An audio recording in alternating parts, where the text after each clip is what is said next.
Привет, друзья! Сегодня 6 рабочих рецептов на неделю. По 2 рецепта завтрака, обеда и ужина.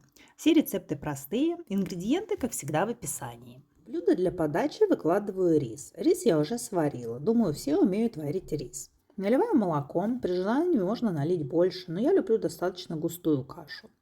Отправляю в микроволновку на 3 минуты. Добавляю сгущенку. Мне больше всего нравится рогачевская. Но в этот раз ее не было. Была простоквашино. С ней тоже хорошо получилось. Это не реклама. Все хорошо перемешиваю для равномерного распределения сгущенки по всему рису. Банан очищаю, нарезаю слайсами и выкладываю поверх риса. При подаче посыпаю кокосовой стружкой. Дети очень любят такой вариант подачи рисовой каши, хотя обычную кашу едят без удовольствия. Такую рисовую кашу они сметают моментально и просят еще. Да и взрослые от нее не отказываются. Обязательно попробуйте, если еще не пробовали. Вам точно понравится. В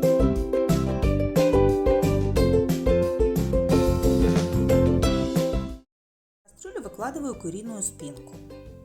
Выкладываю чеснок. У меня 2 маленьких зубчика и 1 обычный. Добавляю лавровый лист и перец горошком. Заливаю холодной водой и отправляю на максимальный огонь. После закипания варю на медленном огне 1 час. Бульон сварился. Достаю курицу. Бульон процеживаю в другую кастрюлю. Доливаю воды до нужного количества. Картофель мою, очищаю и нарезаю хаотично, но не мелко. Морковь мою, очищаю и нарезаю соломкой. В бульон выкладываю картофель, морковь, овсяные хлопья, соль, сушеную петрушку и черный молотый перец. Все хорошо перемешиваю для равномерного распределения всех ингредиентов. После закипания варю на медленном огне 20 минут. Мясо отделяю от костей и добавляю в суп. Чистого мяса у меня получилось 200 граммов. Все хорошо перемешиваю и варю еще 5 минут. Куриный суп с овсяными хлопьями легко приготовит даже ребенок. Простой, вкусный, быстрый и сытный супчик. При подаче посыпаю зеленым луком. Напишите в комментариях, а вы готовите супы с овсяными хлопьями?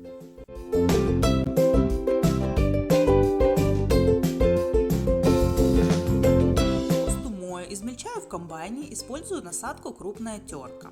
Можно нашинковать вручную. Всыпаю в большую емкость. Добавляю соль, чеснок, черный перец, яйцо и говяжий фарш. У меня фарш готовый. Все хорошо перемешиваю до однородной консистенции и равномерного распределения всех ингредиентов. Попутно убираю крупные кусочки капусты. В ленивых голубцах крупные кусочки не нужны. На холодную сковороду наливаю подсолнечное масло. Формирую из фарша шарики, максимально ровные. Всего у меня получилось 12 ленивых голубцов, в среднем по 100 граммов в готовом виде. До середины сковороды заливаю водой, накрываю крышкой и отправляю на максимальный огонь. После закипания тушу, жарю на минимальном огне 10-12 минут. В качестве гарнира использую рис. При подаче посыпаю колечками зеленого лука. Получается очень вкусное, сытное, ароматное, аппетитное, простое и красивое блюдо. Жаль, что камера может передать только картинку, но не может передать аромат. Аромат просто божественный. Особенно понравится тем, кто любит капусту. Хотя едят с удовольствием даже те, кто не любит капусту.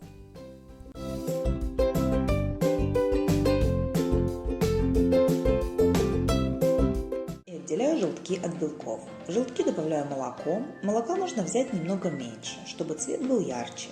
Чем больше молока, тем светлее получается. Добавляю половину соли и половину чеснока. Вилкой все хорошо перемешиваю до однородной консистенции. Можно венчиком или миксером. Мне вполне хватило вилки. В сухую и большую емкость вливаю белки, оставшиеся соль и чеснок. И взбиваю белки до острых пиков. Если белкам не придать вкус, они будут воздушные, но безвкусные, поэтому в них обязательно добавляю чеснок или другую приправу. Сковороду ставлю на огонь, наливаю растительное масло. Хорошо промазываю дно и бортики. Для верности можно и крышку смазать, если вдруг омлет захочет убежать. У меня сковорода глубокая, диаметр верха 28 см. Масло беру именно растительное, а не сливочное, чтобы была красивая корочка. Когда масло нагреется, выливаю на сковороду желтки. Если вылить их не все, то калорийность блюда уменьшится. Через 20-30 секунд, когда нижний слой желтков уже схватится, делаю медленный огонь. Аккуратно, равномерно выкладываю взбитые белки и накрываю крышкой. По рецепту омлет пуляр надо жарить 8 минут на медленном огне. Но у меня он был готов за 3 минуты. Готовность можно проверить, дотронувшись до верхней массы белков. Если они жидкие или часть прилипла, значит еще не готов. Если нет, то вкуснейший и нежнейший омлет пуляр готов. Остается только один маленький штрих.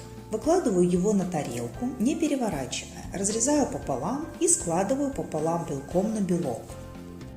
Вуаля, и омлет готов.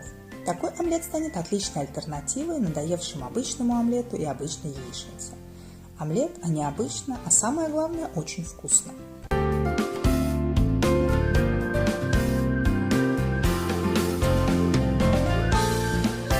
В кастрюлю наливаю холодную воду. В холодную воду кладу замороженные куриные грудки.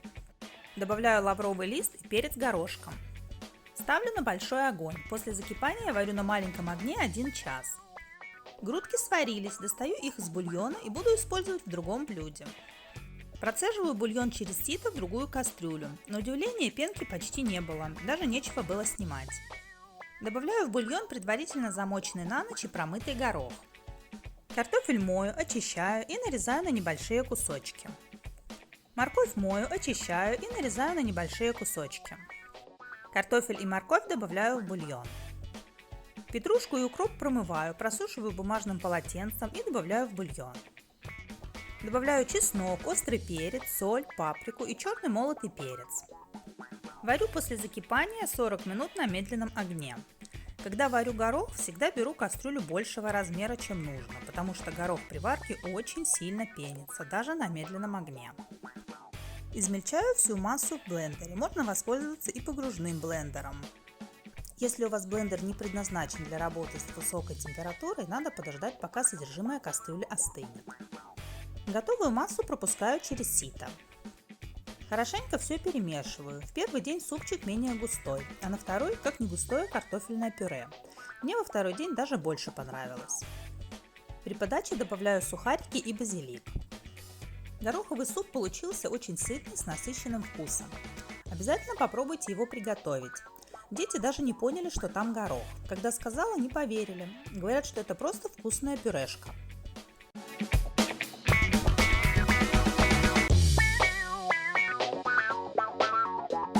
Кладу на огонь, наливаю подсолнечное масло. Лук мою, очищаю, нарезаю полукольцами и когда масло нагреется, выкладываю на сковороду. Хорошо перемешиваю и жарю, пока весь лук не станет золотистым. Жареный лук выкладываю в отдельную емкость. Картофель мою, очищаю, нарезаю как картошку по-деревенски и выкладываю в эту же сковороду и в это же масло, сразу как только уберу лук. Картофель жарить нужно либо порционно, так чтобы картофель закрывал дно и каждая картошинка лежала отдельно друг от друга, либо так, чтобы картофель был полностью покрыт маслом. Он должен сверху взяться плотной золотистой корочкой, а внутри остаться мягким и сочным. Я отвлеклась и в маленькое количество масла выложила весь картофель. Пришлось немного помучиться, но все-таки картофель получился таким, какой должен быть. Картофель тоже убираю в отдельную емкость. Грибы мою, очищаю, разрезаю на 4 части и выкладываю в эту же сковороду и это же масло, сразу же, когда уберу картофель. Грибы жарю до готовности, они тоже должны схватиться золотистой корочкой снаружи и остаться мягкими и сочными внутри. Грибы также убираю в отдельную емкость. Куриную грудку мою, отделяю от костей, нарезаю на небольшие кусочки и выкладываю в эту же сковороду и это же масло сразу, как только уберу грибы. Хорошо распределяю по сковороде и жарю до золотистой корочки. Внутри курица должна остаться мягкой и сочной. Курицу убираю в отдельную емкость. Соленый огурец нарезаю тонкими полосками и выкладываю на эту же сковороду и в это же масло сразу, как только уберу курицу. Жарю соленый огурец до золотистой корочки. Убираю его в отдельную емкость. Каждый ингредиент периодически помешиваю, чтобы добиться необходимого эффекта. Золотистая корочка снаружи и сочная мякоть внутри. Лишнее масло убираю, если такое есть. Если же масла немного осталось, не убираю. Обязательно делаю маленький огонь. Сковороду не мою, в эту же сковороду наливаю сливки. Добавляю черный молотый перец, соль и мускатный орех. Дальше поочередно выкладываю в сливки все, что пожарила ранее. Выкладываю лук, шампиньоны, куриную грудку, соленые огурцы и картофель. Все хорошо перемешиваю, чтобы сливки и приправы распределились по всем ингредиентам равномерно. Жарю на медленном огне до неполного испарения сливок. Блюдо в гостях у лесника с курицей обязательно надо попробовать. Настоятельно советую, не пожалеете, это очень вкусно. Спасибо, что доверяете и готовите вместе со мной. Если видео вам понравилось, ставьте пальчик вверх и делитесь им с друзьями. Подписывайтесь на канал, нажимайте на колокольчик, пишите в комментариях свое мнение. Мне будет очень интересно его узнать. Всем пока!